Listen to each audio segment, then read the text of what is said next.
ನಮಸ್ತೆ ಟಿವಿ 20 ಕನ್ನಡ ವಾಹಿನಿಗೆ ಸ್ವಾಗತ. ಕಾವೇರಿ ಪೈಪ್ಲೈನ್ ಬ್ಲಾಸ್ಟ್ ಆಗಿ ಬಾನೆತೆರೆಗೆ ನೀರು ಚಿಮ್ಮಿರುವ ಘಟನೆ ರಾಜಧಾನಿ ಬೆಂಗಳೂರಿನ ವಸಂತಪುರದ ಮುಖ್ಯ ರಸ್ತೆಯಲ್ಲಿ ಜರುಗಿದೆ. ಮೊನ್ನೆ ರಾತ್ರಿ ಈ ಘಟನೆ ಸಂಭವಿಸಿದೆ. ಇನ್ನು ಘಟನೆಯಿಂದ ಅಕ್ಕಪಕ್ಕದ ಅಂಗಡಿ ವಾಹನಗಳಿಗೆ ತೊಂದರೆ ಉಂಟಾಗಿದೆ. ಬರೋಬ್ಬರಿ 60 ಅಡಿಯಷ್ಟು ಮೇಲಕ್ಕೆ ನೀರು ಚಿಮ್ಮಿದೆ. 4 ಅಂತಸ್ತಿನ ಕಟ್ಟಡವನ್ನ ದಾಟಿ ನೀರು ಹೋಗಿದೆ. ನೀರು ಚಿಮ್ಮುತ್ತಿರುವ ದೃಶ್ಯ ಇದೀಗ ಲಭ್ಯವಾಗಿದೆ.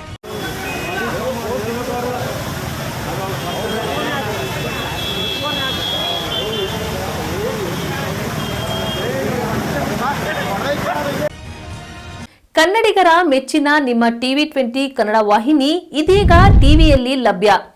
ಕರ್ನಾಟಕ ಮತ್ತು ದೇಶ ವಿದೇಶದ 360 ಡಿಗ್ರಿ ಸುದ್ದಿ ವಿವರವನ್ನ ಪಡೆಯುವುದಕ್ಕೆ ಟಿವಿ 20 ವಾಹಿನಿಯನ್ನು ಲೈಕ್ ಮಾಡಿ, ವಿಡಿಯೋಗಳನ್ನು ಶೇರ್ ಮಾಡಿ, ಕಮೆಂಟ್ ಮಾಡಿ, ಸಬ್ಸ್ಕ್ರೈಬ್ ಮಾಡಿ.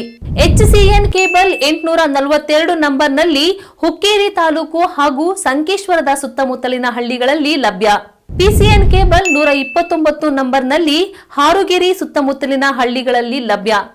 ರಾಯಬಾಗ್ ಡಿಜಿಟಲ್ ಚಾನೆಲ್ ಕೇಬಲ್ 80ನೇ ನಂಬರ್ನಲ್ಲಿ ರಾಯಬಾಗ ತಾಲೂಕಿನ ಸುತ್ತಮುತ್ತಲಿನ ಹಳ್ಳಿಗಳಲ್ಲಿ ಲಭ್ಯ. UDCN ಕೇಬಲ್ ನೆಟ್ವರ್ಕ್ ಉಗಾರ ಸುತ್ತಮುತ್ತಲಿನ ಹಳ್ಳಿಗಳಲ್ಲಿ ನಿಮ್ಮ ಟಿವಿ 20 ಕನ್ನಡ ವಾಹಿನಿಯೂ ಲಭ್ಯ.